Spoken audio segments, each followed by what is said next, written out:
Oh boy, it hasn't gotten much better since the last time we were on your screens. Jesse Montano, Meghan Angley, second intermission, Avs, Canadiens, 5-2.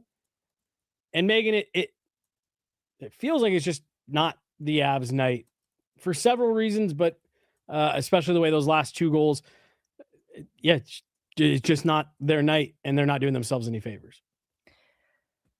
No, some of it is a little bit of being on the wrong side of puck luck, and the other part is they're just not doing enough. I will say second period in terms of how they're creating some of their chances, drastically better and different from the first period. And so there's definitely a conversation to be had around the goaltending being the difference in the game too. Jakub Dobes is playing really well. Fantastic, and yeah. so some of the best chances of the second period just couldn't beat him. So I think that's worth noting, that there were a couple chances, interestingly too, coming from maybe more unexpected places, like a Parker Kelly chance across the slot, a Gerard breakaway, and eventually, it's Kiviranta off a Malinsky shot rebound. So I find that interesting, though, that like even with where a lot of these chances are coming from, it's not who you'd expect. And I don't mind keying in on depth contributions over this stretch, right? Like Parker Kelly gets the goal the other night. I think that Jack Drury's been effective in both games. Going back to the Val Nichushkin goal against Ottawa last night, had to win 2 battles to help make that possible. Same kind of thing happening here on this Kiviranta goal. So there's positives in the second period, but there's still that element of like just not doing quite enough, though they stepped it up from the first and then running into a really good goaltender. No, I really no notes. You know what I mean? Like I think you're spot on. Like I think there was more urgency in their game in this second period, and I thought you saw more flashes of sustained ozone time, pressure on the puck, and some good chances. So I do think multiple things are, I think multiple things are true here. I think the Avs are still, struggling to get to where they want their game to be tonight. And Dobish has been really good when they have found, the moments, the little pockets, shifts, whatever it is, where they have been able to put a lot to the net, sustain zone pressure. Dobish has been really good, and it is Yoel Kiviranta on like a third chance after another really good Dobish save that does eventually tuck one in and gets the Avs back to a point where you can at least sit here and go, all right, well, maybe you have to come out and you have to score one immediately at the start of the third and then spend the rest of the time trying to get 2 more. But you've at least given yourself a chance where you can talk yourself into the fact that there's some wiggle room for you here to try to get back in this game. But like I said, you see the goal where Brent Burns and Scott Wedgwood kind of run into each other after a really weird bounce off of the wall that handcuffs Scott Wedgwood a bit, and then a puck that goes off the net, off Josh Manson's skate and into the net. Just kind of not the Avs night. Will you throw that one back up there? This wasn't what I was going to talk about, but I have seen this be a topic of conversation a bit over the last couple of weeks. At the Brent Burns that we saw, in the first half of the season, definitely haven't seen that same version of him here over the last couple of weeks. Megan, are you like me in again, feeling like Brent Burns is someone who's really going to benefit from this break? 40 years old. You probably knew he wasn't going to keep playing quite like that, and just looks like a little bit like he's run into a little bit of a wall here.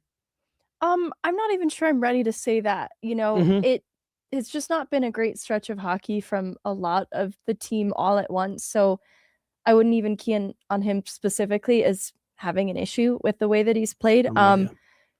I think that type of mistake has happened to a couple players over this last stretch, and it points to like fatigue, or for a player that is that mature too, I don't think it's a lack of commitment being the issue. So I'm not ultimately very worried about Brent Burns. The only thing I will say, and this is a total derail from what you just asked me, is I'm not sure about his usage on the power play. Typically is the guy they'll put in on the second unit. I feel like with the number of broken plays they've had on the power play leading to shorthanded chances against, he's not the most reliable in getting back. If you're counting on speed. And this isn't just to take an unnecessary sideswipe. I do think like it's okay to acknowledge that the speed isn't quite what it used to be. And there's still so many facets of his game that are good that I am just ready to see the power play try a lot of different things. So that's the only like Brent Burns conversation that I've been considering over this last stretch, is maybe a different look on that second unit. And it's not even so personal to him. It's because the broken plays are happening, in front of him, and that's the greater issue. So it's not even really to take a dig at Brent Burns, but I do think he'll benefit from the break, certainly, as will a lot of the players, because I even look at I don't think that is on Scott Wedgewood's shoulders, both of those goals that you just mentioned. But I also think there is something to be said of like, was that the best decision there? Because it puts you in a vulnerable place, and then there were some weird bounces. Undeniably so. So I think it's just kind of not everyone's night with some of the decision making, but I also don't want to take away from the traction they gain in the shots battle in this period and just trying to put more on net and being able to generate some pressure that way, because the temperature rose a little bit at the start of the second period. The weird high stick from Malinsky that obviously got some of the Montreal Canadiens upset. And then Josh Manson's hit on Hooley. Again, I don't think the Avs are trying to play maliciously at all. I just don't think that's, even Josh Manson, who's a punishing player, that was just not the intent behind the play, right? But it's raising the temperature on the Montreal side of things, understandably. And I think the Avs did a nice job of not getting too lost in that emotional moment, because it looked like it could have gone sideways quickly, and things seemed to settle down. They were able to get that, late Kiviranta goal. So I'm encouraged. I don't know what the third period holds for us. I don't know what kind of post game we're about to have, but they show sign of life in that second period. I need to see a little bit more though, right? Because there's still that issue of, well, I just don't think some of these were the best decisions to be made here. I do want to see them clean it up a little bit, because here's what I found. In these games where the Avs have trailed, there's been a pride component where it's hard to score 3 goals and just tie, come back in this game. There's still a path to doing it, but it's difficult to do. And as that third period wears on, they could reach that place of, well, there's no chance we're winning this game. And that's where you see the shorthanded goals on the power play. And it's like, that's just not acceptable. I want to see them curb that habit right now. That there's still something to play for, even if not the winning result, it's for yourselves. It says a lot about who you are as a team. I couldn't agree more. And that was going to be what I was saying for like, hey, look, you've got one more game on this trip here. You got it off. You mentioned it in the first intermission. Like, you got this trip off to a really good start. You played a great game against the Toronto Maple Leafs. Came up with a big, kind of a statement win there. You want to leave this game at least feeling like you put your best foot forward, by the end of it, right? Like you want to feel like you can come out of this game. I can't remember who it was I was hearing talking about. It was an NFL player talking about playoffs, of like, make sure you can look yourself in the mirror when you get to the hotel tonight. Right. Like, just go out there, play with some pride. And you're a talented enough team. If you go out and the effort matches what we think it should be, you're going to, again, I don't necessarily think they're going to come back in this game, but like, you're going to put yourself in a position where you can at least make it interesting, get a goal, put yourself somewhere where you can maybe pull a goalie late and see if you can't make a push. And like, that's what I think the Avs have done, especially the first half of the season, before this little bit of a skid here, if you want to call it that, was I felt like they found a way to get to their game every single night. And that was what was so impressive. I'd like to see the Avs get to their game here in the third. Again, maybe you don't score another one, but don't have a repeat of what it was last night, or that last game of that homestand where you felt like you had a good third or second period, and then you came out on a total dud for the third. Yeah, I think it says a lot about who they are. They haven't been playing Avalanche hockey very consistently lately, and they've had to pay the price for that. That's what's led to some of these necessary comeback efforts in games. And so I just want to see them make that push, get back to the Avs hockey line by line, good decisions.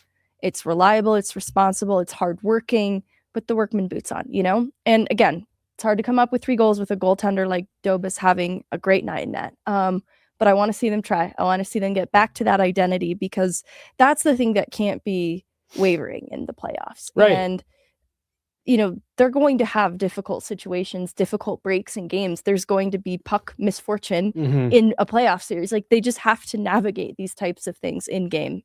And I think you made this, I think you said this a minute ago, like, a 3-goal deficit isn't like that. The game's not over. So like, you don't want to see them come out and treat it like, well, we're not getting back in this one. Like, again, I don't know if they'll be able to turn it around that much. You can tell Montreal is playing, you know, energized. It seems like there's a lot of noise in that building. I don't know if the Avs will be able to get back on track there, but like, it's a 3-goal deficit. We've seen multiple 3-goal deficits overcome in one period, like this week in the NHL. I just want to see the effort and the desperation match the fact that we can still get back in this game, even if they ultimately don't. Side note, they don't have a great record in these jerseys. These throwback jerseys. What is it now? Because I think it's like 1-2.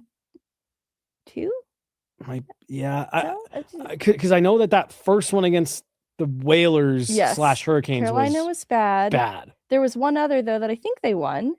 Yeah, I know they've won a couple times in them. Have they? I think so. I thought it was maybe only once.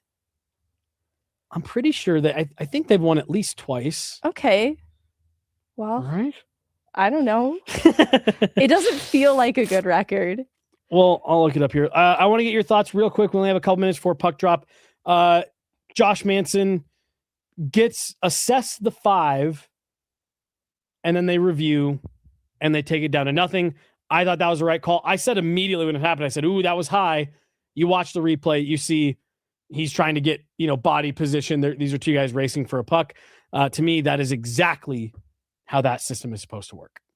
Yeah, and I mean, I think it's even clearer that Manson is winning that race for the puck. Like, it's why Guhle is making that reach for it the way that he is. And I think that's why Manson's body language with him coming from behind like that is like solidly now in moving into protect the puck mode, because he's now reached it first. And that's what puts Guhle in kind of a weird spot when he goes from that lower position to exploding a little bit upwards and getting him with an elbow. Anyways, all that to say, I think he was more incidental than anything else. And it's because of the decision, in Guhle to reach for the puck. I just don't think there was a malicious intent there. It doesn't change that it had, a dangerous end result that led to him getting a little bit banged up. Glad to see he returned, laid a big hit on Lehkonen. So I think he's fine. But I know Manson, he's a tough player, but I just really don't think his intent was anything even that physical in that play. Like, I think that was more so a player protecting the puck and aware of this guy on his back. Anyways, I won't get too lost in that. I'm not sweating it. They've won the last 2 times they've worn them. That maybe isn't true. Hold on. Where's the other? Oh, yeah. So they beat. So I'm sorry. They lost the last time they wore them at home against Toronto, but they won in Carolina wearing them before that on January 3rd. And then they beat Montreal at home in them as well. Okay, so they've won 2, lost 2. Okay. But one of the ones that they lost, the Carolina game, they played terribly for 2 periods. Yeah. So, like, there's been some poor play in these jerseys for sure. Yeah. Anyways, it's the jersey's fault for sure. I don't think you're off base at all. All right, give me a famous Meghan Angley 3rd period prediction. Doesn't have to be a score, just something you think we're going to see happen in the 3rd. I think that, like, when I'm looking at who seems to have their legs under them, is playing with consistent jump, I think it's going to be something involving Jack Drury. Ooh, okay. I like that. He's another guy who scored a big goal in these jerseys when they were in Carolina. All right. I'm doubling down. I'm going to go with Brock. I think Brock's going to get on the board one more time. Perfect. That's going to do it. Now give me your walk-up song. Just kidding. That's going to do it here. We'll be right back in these chairs after the game. Quick post-game to wrap things up. Avs got a tough hill to climb here, down 5-2 heading into the third. Meghan Angley and I will break it all down after the game. We'll talk to you after these 20 minutes and whatever it is we're about to watch. See you, folks.